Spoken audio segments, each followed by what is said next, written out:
សួស្តីអ្នកទាំងអស់គ្នាសាគមថ្មីមកកាន់វីដេអូរបស់ខ្ញុំទៀតហើយថ្ងៃនេះខ្ញុំមានប្រអប់ unboxing ថ្មីមួយទៀតហើយមកចែកម្លែកទៅកាន់អ្នកទាំងអស់គ្នាហើយខ្ញុំនឹងធ្វើការ unboxing ចែកជូនអ្នកទាំងអស់គ្នាមើលហើយបើសិនជាអ្នកទាំងអស់គ្នាមិនទាន់ចុច subscribe ទេសូមជួយ subscribe ផងខ្ញុំនឹងមានវីដេអូ unboxing និងការចែករំលែកអីផ្សេងខ្ញុំមានពេលខ្ញុំនឹងឆ្លៀតធ្វើចែកជូនទៅអ្នកទាំងអស់គ្នាព្រោះខ្ញុំខានចេញវីដេអូយូរដែរហើយយ៉ាងនេះទៅបានចេញបានវីដេអូនេះអូខេឥឡូវមកខាត់ពេលយើងធ្វើការ unboxing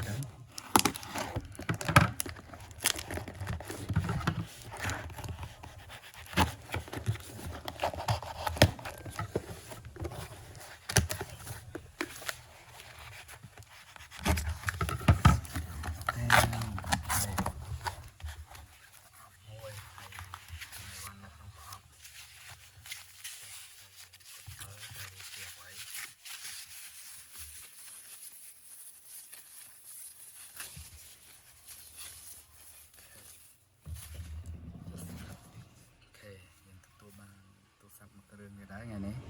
របស់លេងថ្មីរបស់យើងចុចបើកប្រអប់ចេញសិនក្នុងប្រអប់មានតែទូរស័ព្ទមកដល់អីដល់យើងដកវាចេញសិនអូខេនេះគឺជាយើងដកខេសចេញមើលនេះតិចណាភាគវាបានប៉ុន្មានភាគរយអូយេ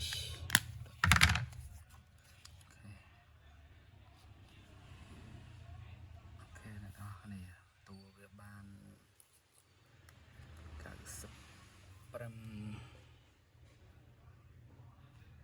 97%យើងថាប៉ុណ្ណា97%ទេចាស់ឡែនកាមេរ៉ាឡែនអីគឺស្អាតទេអត់អីទេអូខេសុំមើលទូរស័ព្ទបន្តិច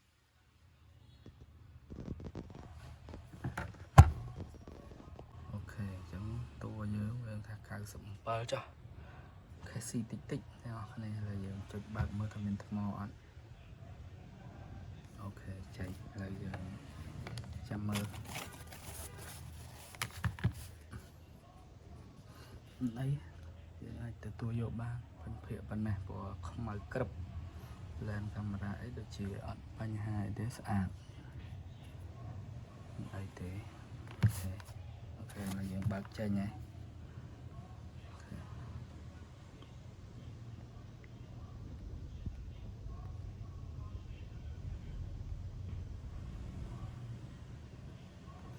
ហើយប្រភេទនេះអត់មានកន្លែងដាក់ស៊ីមទេដូចជាអ្នកទាំងអស់គ្នាមានកន្លែងដាក់ស៊ីមទេគឺជាប្រភេទអីវ៉ាន់អាមេរិកអូខេគឺ14 Pro Max LL អត់មានកន្លែងដាក់ស៊ីមទេហើយយើងប្រើ eSIM ប្រភេទនេះយើងអាចដាក់ eSIM បាន2ទំហំផ្ទុក 128G ហើយអត់មាន load service អីទេអ្នកនរគ្នាប្រភេទនេះគឺសំណុំស្អាតមកហើយយើងមើលបាត់រីរបស់វា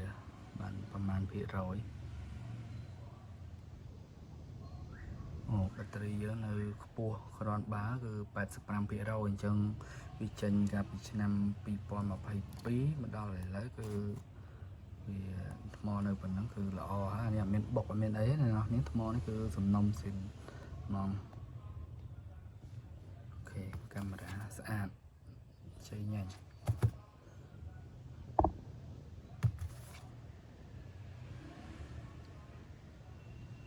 កាមេរ៉ាយើងទទួលយកបានអត់អីទេអូខេអ្នកនរគ្នានេះគឺជាវីដេអូ review ចាប់កាន់ unboxing គឺវីដេអូមុនខ្ញុំបានធ្វើ short រួចហើយឥឡូវយើងនឹងខ្ញុំនឹងធ្វើវីដេអូចែកម្លែកតាក់ទងនឹងការដាក់ eSIM ផ្លាស់ប្ដូរពី SIM ធម្មតាទៅ eSIM ឲ្យអ្នកនរគ្នាឃើញដែរឥឡូវវីដេអូ review របស់ខ្ញុំមានតែប៉ុណ្្នឹងហើយបើអ្នកនរគ្នាមានចំណាប់អារម្មណ៍ចង់បានទូរស័ព្ទអីអាចទំនាក់ទំនងមកខ្ញុំបានធានាតម្លៃធូរសំណុំស៊ីនជូន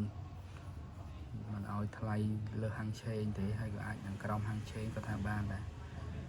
អរគុណអ្នកនរគ្នាជួយជួបខ្ញុំនៅវីដេអូបន្តទៀតកុំភ្លេចជួយ subscribe និង like ឲ្យខ្ញុំផងអរគុណច្រើន